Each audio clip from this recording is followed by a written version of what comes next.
We got 10 things you didn't know could kill you. Air hoses.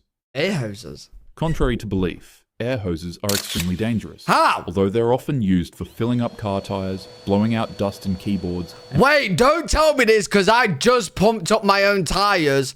Oh my God, chat. Do not call me a pussy. Did anyone else do this? So I've got my own car tire pump and you plug it into your electric switch, you pull it on the tire and then you get the pressure up. Bro, it was scaring me. I thought my tire was going to burst. I backed away. I turned it on and I walked far away. Does anyone else do that? Bro, it was my first time pumping up my own tires and I thought the tire was going to burst. It sounded horrible. Inflating huge bouncy castles. They also carry enough pressure to tear through skin, damage internal organs, or even be fatal if mishandled.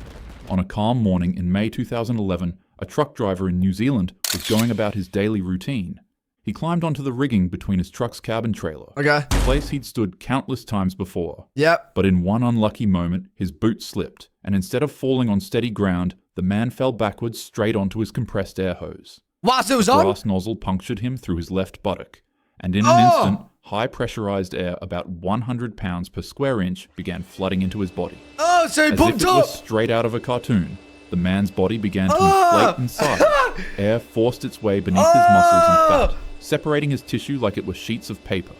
His chest tightened, his skin stretched, and his face ballooned into a grotesque Oh my puff. Co-workers who God. happened to cross his path screamed in terror.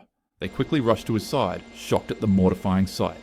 They shut off the air supply and carefully rolled him onto his side, knowing his lungs and heart were under pressure. Ice packs were pressed against his swollen neck and chest to try and ease the suffocating strain. Jeez. Ambulance crews arrived as fast as they could, but when they found the man, he could barely breathe. Like, bro, how do you even deflate someone?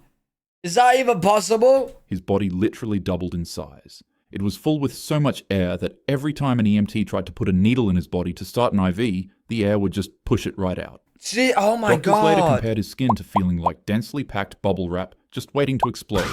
But luckily for this man, he didn't explode. It took days for the air to escape his tissue, but against all odds, he survived by farting it all out of his body. I promise you, I would have deflated in an hour. If that's how you get it out, I would be fine. I'd be the only person, bro, that'd be an in and out job. Man, you that's all you gotta do is just fart out? No problem. No problem.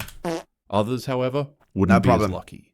Like the time a poultry worker in Mississippi got carried away with his friend while horseplaying, and for some odd reason, he decided to stick an air hose in his, What? The air pressure from the hose was so immense that he blew up from the inside, rupturing most of his organs in the process. Well, that's his own doing. Why is he doing that? Why is he doing that? Surprisingly, there are a lot of cases like this, so even though they're fun to play with, What do you mean there's a lot of cases? Why are people putting air hoses up their ass? air hoses are dangerous. Always keep them in safe places and please don't misuse them. A broken heart.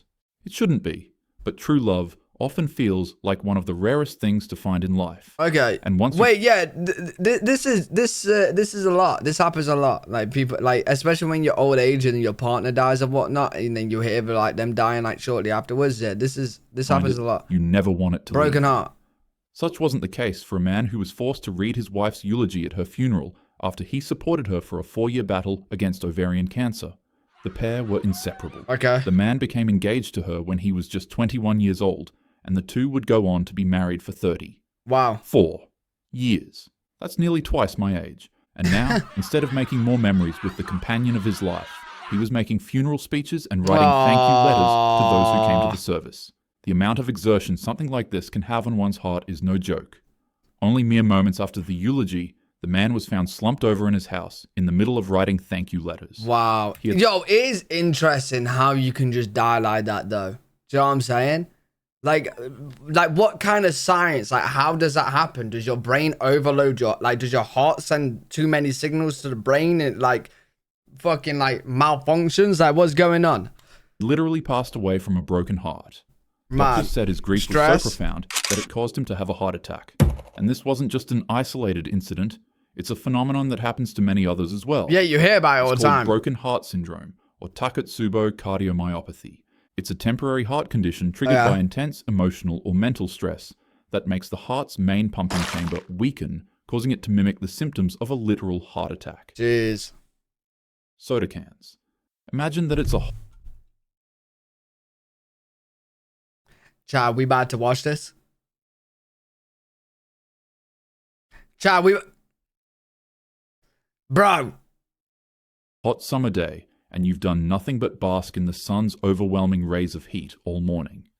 You're parched, so you go indoors to get yourself a nice cold can of soda. Okay. But, to your disappointment, none of the drinks were put away in the fridge. They were left out on the table, so now they're just warm and gross. Okay. You come up with an idea. Put You it in take one of freezer. the cans of soda and throw it into the freezer in order to speed up the cooling of the beverage. Bro, what are you about to tell me? Because I do this every day. Well, not every day, but I do this a lot. I always put cans in the freezer to cold it, you know, make it quicker. To wait for it to cool down, you go and watch some YouTube and then end up falling asleep. Okay. Hours pass, and you forget that you left the soda in there. Hours is fine, Eventually, no? When you wake up and stumble across your fridge again, you remember that you put a soda in its freezer. Yeah. Hoping that the drink hasn't frozen solid, you quickly take it out of the freezer, crack it open, and boom. Just like that. The can explodes like a hand grenade right in front of your face. This is a real case that happened. Wait. How long is the time limit for it to be a bomb? Because on my life, I've had a can in the freezer before between an hour and 2 hours. On my life. How long is the time for it to be a bomb? So I've nearly exploded my face before. I've nearly exploded my face. Jeez. To a boy in China on August 25th, 2012. Jeez. Luckily for this boy, however, medical professionals were able to save him and nurse him back to health. Frozen soda cans are extremely dangerous, and in some cases, they're even lethal. Freezing them forces the carbon dioxide in the soda to Why is that brown though? What's going on with this can? What's going on? create tightly packed reservoirs inside of the can that store high amounts of energy similar to a bomb. So keep your soda in the fridge, and if you do put it in the freezer, don't forget to take it out so that you don't go boom, boom. Alright, now I'm never going to put a can in the freezer again, bro. Maybe like 10 minutes, but Jesus, man. Bro, I probably nearly blew up my face before. I probably nearly blew up, chat. Gooning. Huh? Did he say goon? Gooning. No. Good. Have you been here before? Yeah. Sir, you need to leave. Yeah. Apparently, there's a couple of ways that gooning can take you out. But, so that this video doesn't get demonetized, I'll be swift on the topic. The risk of passing away from this is extremely low, especially if you're a healthy individual. However, if What, you don't know what gooning is? You don't know what gooning is? Well, I'm sure it'll tell you. you're struggling with any underlying cardiovascular diseases, it's possible that excessiveness could trigger a heart attack, arrhythmia, or a stroke. On September 18th, in 2019, a heartbroken teen suffering from depression would find himself unable to ignore how his last Valentine's Day went. Okay. I don't really know how, but he snuck past his parents and locked himself away in a room where he then gooned himself to destruction. He gooned 56 times until he had a heart attack. However, I'd take this case with a huge gulp of salt because due to the bizarreness of his passing, tons of media outlets have exaggerated how he went out, often claiming that he did it 100 times and ripped his thing off his body. Which... gooning chat is masturbation, okay? Bro, you're telling me he did it 56 times?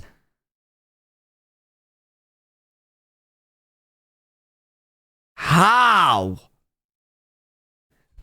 Bro, how is that even possible? often claiming that he did it 100 times and ripped his thing off his body. Which What? is obviously just not true. Vending machines. He was infuriated.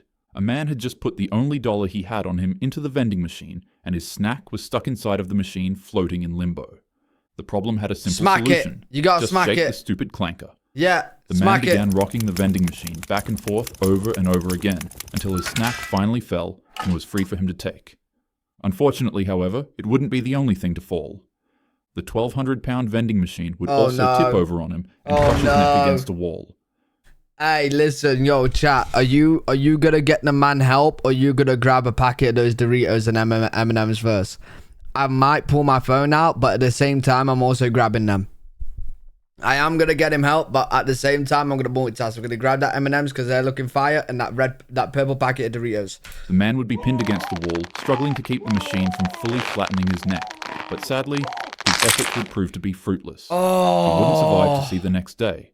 More people pass away from vending machines than they do shark attacks. What? There's about 2 to 4 casualties from vending machines each year in the US. So, if the machine isn't giving up your snack, you can get angry at it, you can swear at it. Wait. What is the stats on Japan? Because aren't they really known for having vending machines everywhere? Like, I swear in Japan, they even have vending machines for gold. Like, don't they have a vending machine on every goddamn street? But don't get into a fight with it. 10 out of 10 times, you will lose. Sudden choking. Imagine this. No, I don't like this one because I choke. I actually choke all the time. It's a problem. It's a problem. Hanging out with your friends, chilling at a party, and conversing with other people while losing track. Yeah, I'm not getting Reese's because I've just had Reese's, so I'm not in the mood for Reese's. I've ate enough in the past 2 days. Of time. And then that's when it hits you. You start choking on literally nothing. It's called a laryngospasm. It's a sudden, violent, and involuntary spasm of your vocal cords that is so forceful that it entirely blocks your body's airways. Don't tell me this. Mild cases of laryngospasms last just a few seconds, while more intense cases can last up to a few minutes, which is pretty horrifying when you think about it. Oh no. 1 second, you're chilling on some mobile games. The next second, you're literally fighting for your life and suffocating on nothing. If this ever happens to you, don't panic or try to gasp for extra air. Remaining calm helps your muscles relax. Take small sips of water to clear any possible irritants causing the spasm and apply pressure on the soft spots behind your earlobes. It'll help your vocal cords ease up. And most importantly... What the fuck? So just out of nowhere, you just choke on air? Yo, by the way, can I just say this? Because somebody else might feel me on this, right? As a fellow choker, yeah, I choke on the smallest things like rice all the time. Like, I've nearly died from choking, bro. I've genuinely got a choking phobia, yeah? Right? I hate it when I'm choking and someone next to me says, here, drink some water. Motherfucker, I'm choking here. Drinking water makes me just feel like I'm drowning. Not only am I choking, I'm now drowning. It don't work. If anybody chokes a lot, you probably understand what I'm saying. Or if anybody's scared of choking, maybe that's what it is. Because I'm scared of choking, I'm petrified of it, right? So like when I drink water to try and like ease it down, it makes it worse. I panic more. I feel like I'm now drowning and choking. Oh, it's a nightmare. It's a fucking nightmare. It's a nightmare. I have to try and just throw it up. Seek professional help. Restaurant signs. In January 2023, a swarm of fierce winds ripped through Elizabethtown, Kentucky. A family arrived at their favorite local Denny's to start their morning off with some warm pancakes and coffee. Ooh, an entirely questionable option for breakfast. No, it's a good breakfast. However, towering above the Denny's parking lot was an 80-foot sign weighing more than a ton. To most, the sign was a glowing beacon for bacon, eggs, and pancakes. But for this family, it became the last thing they'd ever see. Weird about cat. A 72-year-old woman sat in the car with her husband and daughter when a storm outside struck. Okay. The pole groaned under the wind's pressure, then, without warning, it suddenly snapped. The massive sign came crashing down on the car, crushing the roof and trapping the family inside. Oh, jeez. Unfortunately, the 72-year-old lady didn't survive its impact, and her husband would also go on to pass away from the injuries the accident gave him. There are multiple cases where restaurant signs, gas station signs, and storefronts fall on people. So, never be discouraged to keep your distance from an unstable-looking board that's giving you an off feeling when you're entering a business. It might just save your life. Sneezing. We all do it. You're sitting in a job interview, or in a library, or in front of your date, and then you feel it coming. The tingling sensation that tickles the small hairs inside of your nose. You can die from sneeze. Bro, you could just die from anything. Letting you know that you're about to sneeze. The natural thing to do is to let that sneeze fly. Well, while trying to not make a mess. But oftentimes instead, we just find ourselves stifling the sneeze. Don't. My anatomy teacher in high school always told us to break the habit, and honestly, it makes sense as to why. During a sneeze, if your I always hold my sneezers. I always hold them. mouth and nose are both closed, the pressure generated in the airways can surpass more than 20 times its normal amount. And in a recent case during 2023, a man sick with hay fever held in his sneeze by I've heard instinctively this pinching before. his nose and closing his mouth. The force that built up in his airways was so immense that it literally tore open his windpipe. It's extremely rare to pass away from this, but nonetheless, holding in a sneeze just isn't worth gambling your life. Oh my god. Christmas trees. Oh There's my no god. better feeling in the world than to finish setting up your Christmas tree just in time for the holidays. How is your Christmas tree Nothing beats killing a ya? Christmas with fruitcake, eggnog, and a house fire. US fire departments respond to an average of 200 home fires caused by Christmas trees each year. And as you would presume, these fires lead to casualties.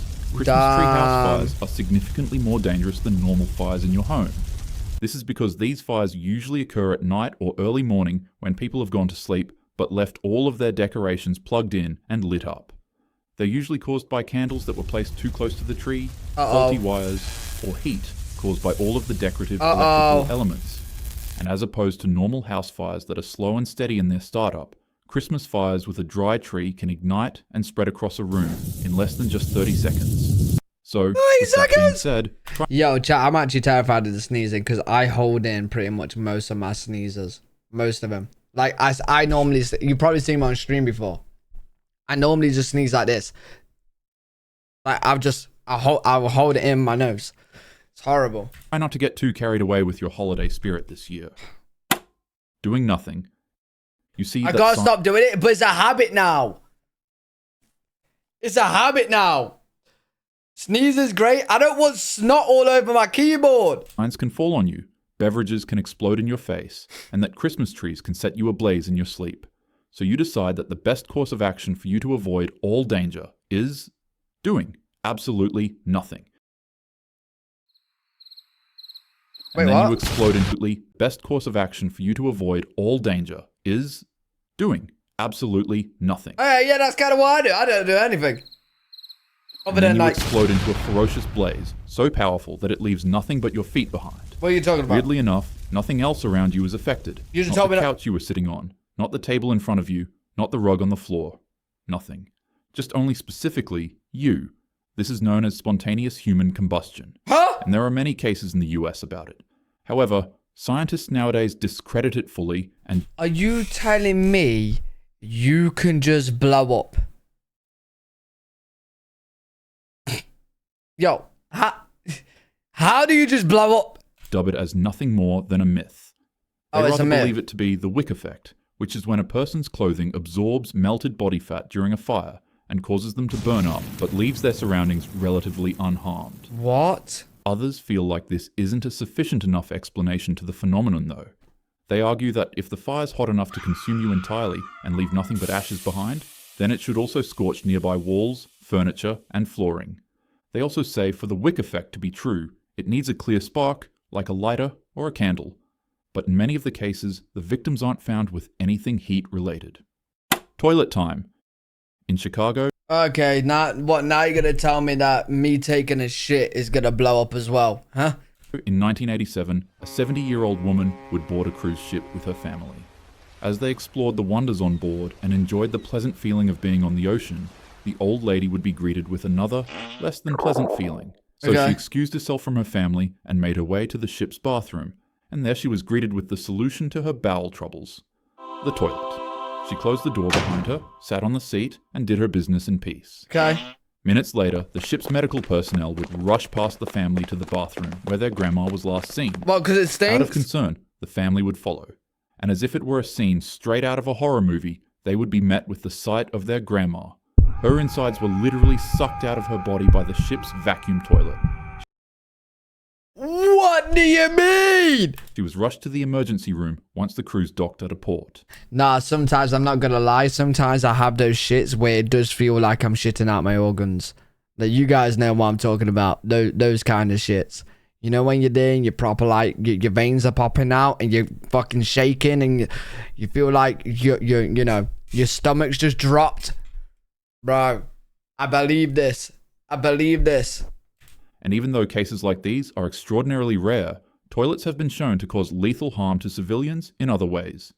Take, for instance, exploding. In 2017, a federal class action lawsuit was filed against a toilet company called American Standard after it received 300 reports of its toilets literally blowing up. What? And even this year, in 2025, a 20-year-old man suffered serious burn injuries after he pressed the flush button on his toilet and it responded with a loud explosive bang. He was rushed to a hospital where doctors revealed that 35% of his body was burned horribly by the explosion. But luckily, he survived. If you couldn't tell, this was a birthday special for the channel. It's my way of thanking you guys for all the support you've given me this year. Bro! Love you. What do you mean you press the toilet button and it explodes? Yo, chat. Wish me luck.